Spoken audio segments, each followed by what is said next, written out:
बिस्मिल्लाहिर्रहमानिर्रहीम रब्बे यस्सिर वला तुअस्सिर व तम्मिम बिल खैर। अस्सलाम वालेकुम students, today we are going to start our new topic 7.5, gas pressure in a container, at page 105. And today we are gonna have concept about pressure, but pressure produced by gas. And the key terms of today's lesson are container, coolant, pneumatics. Now open your book at page 105. Here we are. बड़ा simple सा concept है gas pressure के हवाला से। थोड़ी सी attention से अगर आप इसको सुन लेंगे तो इंशाल्लाह ताला आपको ये बड़ा प्रॉपरली जो है फिनोमेना समझ में आ जाएगा।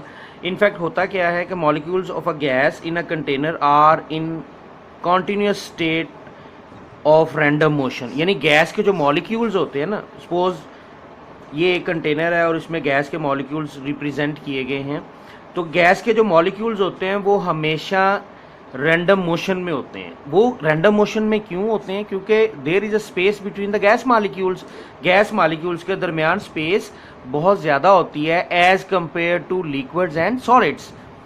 ठीक है, जब मैटर की 3 स्टेट्स आपने पढ़ी थी ना 6th क्लास में, तो उसमें मॉलिक्यूल्स की कंडीशन और मॉलिक्यूल्स कितने क्लोज होते हैं और कैसे होते हैं वो भी आपने सारा देखा था। तो बहरहाल हम इसको रिपीट कर रहे हैं। तो state of random motion in all directions. अच्छा, अब होता क्या है कि ये जो मॉलिक्यूल्स हैं ये क्या करते हैं, they collide with each other. Collision क्या चीज़ है, जो हमारे की टर्म्स में भी ये वर्ड था, इसको हमने गो थ्रू करना है, थोड़ा देख लेना। ये कोलिजन से मुराद क्या, हमारी कोलिजन्स कहते हैं टकराव, इनकी जो टकरें आपस में होती हैं। ठीक है, तो दे कोलाइड विद ईच अदर, यानी ये गैस मॉलिक्यूल्स आपस में टकराते हैं and with the walls of the container.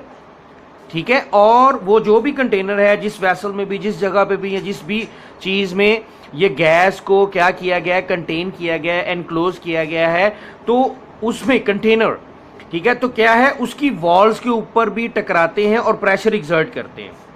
तो gas molecules colliding with the walls of the container exert force on the walls of the container and दस produce pressure.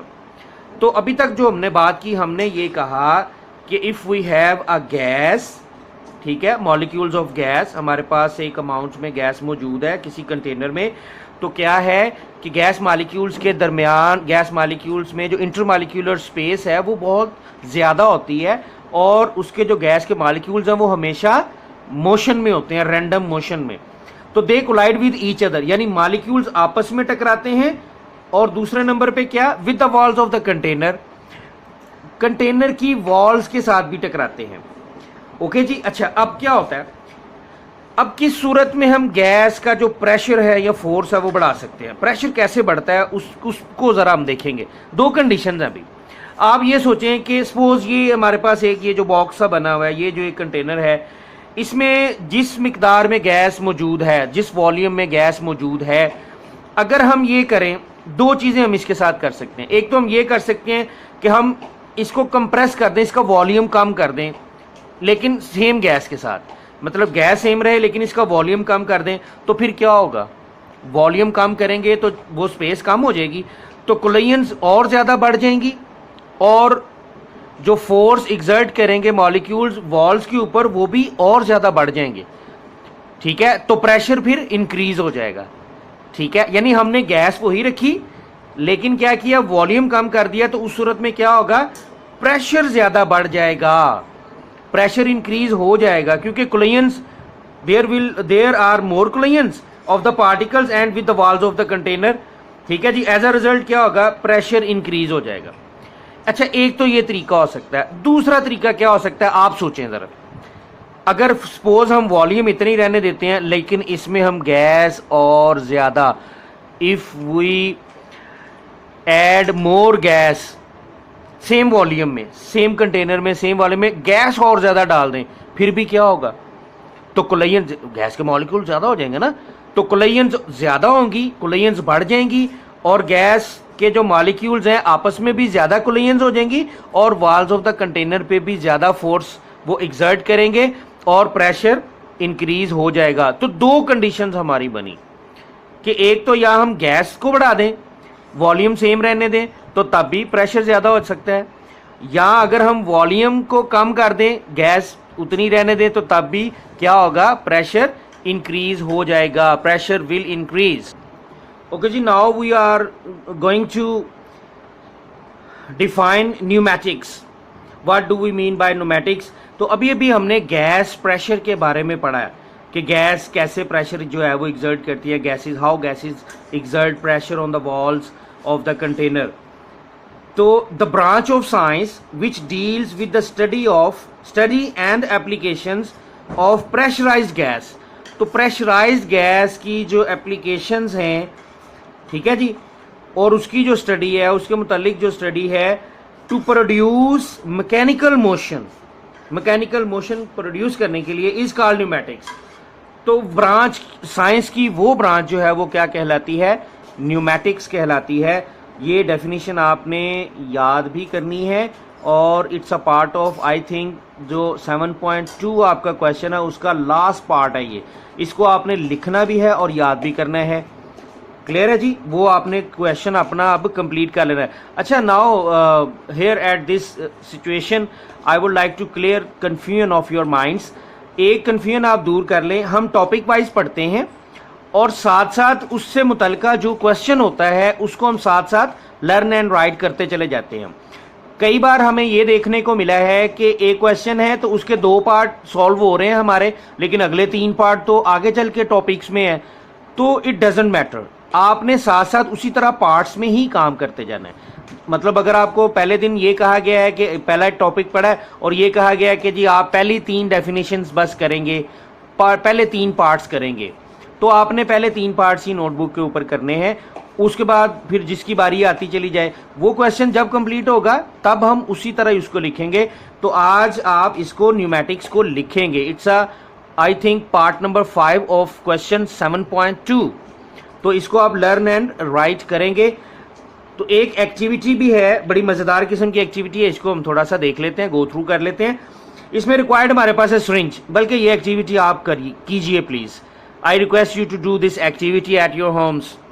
तो आपने ये एक्टिविटी करनी है लेकिन बड़ी एहतियात के साथ करनी है, ठीक है जी। इसके लिए मटेरियल क्या रिक्वायर्ड है, एक सिरिंज लेनी, बस आपने एक न्यू सिरिंज लेके आनी बेटा, प्लीज़ पुरानी कोई सिरिंज नहीं उठा लेनी, न्यू सिरिंज लेके आनी है। कोई इन्फेक्शन और जरासीम होते हैं और बहुत सारा, तो आपने इन चीज़ों से बचना है। न्यू सिरिंज लेके आनी बिल्कुल। प्रोसीजर क्या है, take a new plastic syringe and carefully remove its needle. भाई बड़ी तवज्जो के साथ उसकी नीडल आप लोगों ने उतार लेनी है, ठीक है। और कोशिश करें, बॉयज़ तो माशाल्लाह बड़े एक्टिव होते हैं, वो खुद ही उतार लेंगे, लेकिन अगर फीमेल स्टूडेंट्स भी, if female students are trying to do this activity, तो आपने ये करना है कि आप अपने भाई से कह दें या मामा से या पापा से कह दें कि नीडल मुझे उतार दें। तो नीडल उससे आपने उतार लेनी है। नीडल उतार लेने के बाद क्या करना है, pull out the plunger to fill the air in the syringe. Plunger को आपने क्या करना है, पुल आउट करना है। This one is a plunger, ठीक है, जिससे वो जब आपने देखा होगा डॉक्टर जब इंजेक्शन लगाते हैं तो वो पीछे से पुश करते हैं, तो this part of the injection या सिरिंज जो है ये क्या कहलाता है, plunger. Block the opening of the syringe with your finger. अब आपने क्या करना है, इसकी जो ओपनिंग है ना, जहां से आपने नीडल उतार ली है, उस ओपनिंग के ऊपर उसको ब्लॉक कर लेना, अपनी फिंगर रख देनी उसके ऊपर, एंड प्रेस द प्लंजर इन। और पीछे से बैक साइड से प्लंजर को इन करना है, प्रेस करना है। अब होगा क्या, you will notice that air inside the syringe is compressed.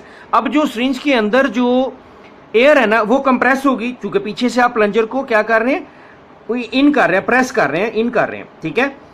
And the plunger is moved back to some extent on releasing. और लेकिन अगर आप क्या करते हैं, थोड़ा सा आप उसको इंजेक्ट करने के बाद, प्लंजर को प्रेस करने के बाद अगर छोड़ देंगे ना, तो चूंकि आपने तो ओपनिंग पे हाथ रखा हुआ है, फिंगर रखी हुई है, तो एयर के प्रेशर की वजह से क्या होगा कि जब आप उसको रिलीज करेंगे प्लंजर को, तो क्या होगा, वो मूव बैक होगा, ठीक है जी, move back to some extent on releasing. तो रिलीज करने पे मूव बैक करेगा, पीछे की तरफ आ जाएगा थोड़ा सा, ठीक है जी। तो इससे पता चलता है कि गैसेस एक्सर्ट प्रेशर। तो अब आपका काम क्या है, होमवर्क क्या है, उसकी बात कर लेते हैं। ओके जी, डायरी आपकी ये है, it's page 112 of your textbooks. Here we have a question 7.2 part 5 pneumatics. It's a question, define the following. इसमें ऑलरेडी हमने जब पहला टॉपिक पढ़ा था तो पहली 3 डेफिनेशंस हमने कर ली थी. फिर उसके बाद आगे एक टॉपिक पढ़ा तो हमने हाइड्रोलिक्स की डेफिनेशन कर ली थी.